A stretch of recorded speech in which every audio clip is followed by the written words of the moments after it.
Alors peut-être qu'aujourd'hui, je vais un petit peu vous perturber en vous disant que je vous suggère fortement de ne surtout pas sortir de vos zones de confort. Je m'explique. Quand vous imaginez sortir de votre zone de confort, ça crée du stress, on s'entend? Sortir de sa zone de confort, c'est aller à l'encontre de nos habitudes, qui ne sont pas forcément bonnes, on s'entend, hein. Une zone de confort, c'est un endroit où on se sent confortable, non pas forcément pour les bonnes raisons. Parfois, c'est juste parce qu'on est habitué, on connaît cette zone-là et on est effrayé d'aller ailleurs. Ce qu'il faut savoir, c'est que le cerveau a horreur du stress. Un cerveau qui n'a pas d'option, un cerveau qui est enfermé, qui ne peut pas avoir de choix, est un cerveau qui panique et donc qui stresse. Par exemple, juste pour faire un exemple simple, à votre avis, qui est le plus stressé entre un PDG d'entreprise et un ouvrier à la chaîne? Et là, c'est peut-être pas celui qu'on croit. Le PDG, lui, oui, il a des grosses responsabilités. Cela dit, il peut faire plein d'autres choses. Le travailleur à la chaîne, qui n'a peut-être pas de diplôme ou d'expérience autre, s'il perd son travail, ça va être très difficile pour lui de trouver autre chose parce qu'il n'a rien d'autre. Il n'a pas d'autres compétences, du moins le croit-il. Un ouvrier va être beaucoup plus stressé, le cerveau d'un ouvrier va être beaucoup plus stressé parce qu'il n'a pas d'option. Okay? Sa job, c'est de faire toujours la même chose et le cerveau n'a pas d'options différentes.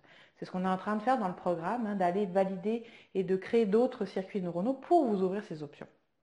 Donc ce que je veux vous dire par là, c'est que si vous imaginez sortir de votre zone de confort, vous créez un stress, vous créez déjà une anxiété au niveau de votre cerveau et de tout votre corps finalement. Sortir de sa zone de confort, ça peut être tout et n'importe quoi. Ça peut être goûter quelque chose de nouveau, ça peut être changer de travail, changer de voiture pour certains, changer de maison, changer de pays. Ça peut être aussi gros que petit. À partir du moment où ça nous stresse, ça devient difficile à gérer. Maintenant, imaginez qu'au lieu de sortir de votre zone de confort, vous élargissiez cette zone. Hmm, Qu'est-ce que ça change? Allez-vous me dire. Absolument rien. Dans les faits, absolument rien. C'est vrai.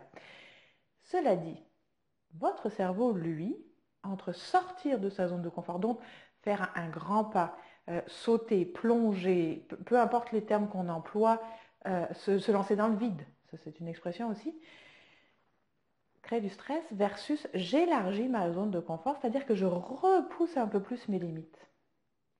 Dans les faits, ça change absolument rien. Concrètement, vous allez grandir et avancer. C'est ça l'idée, c'est ce qu'on veut.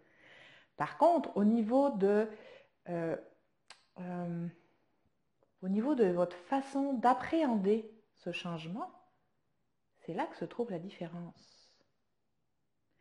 Au lieu de sortir de votre zone de confort, élargissez-la. Et plus elle va s'élargir, plus vous allez grandir, plus vous allez vous exprimer différemment et plus vous allez changer de mode de fonctionnement et avoir une zone de confort de plus en plus large, de plus en plus grande. Ce qui fait que dans le concret, là aussi vous apprenez, là aussi vous grandissez et vous enlevez la partie de stress. Cependant, l'effort, lui, reste là. Ça ne se fait pas comme ça. Ça prend un effort aussi, parce que même pour pousser des murs, même pour élargir, ça prend un effort.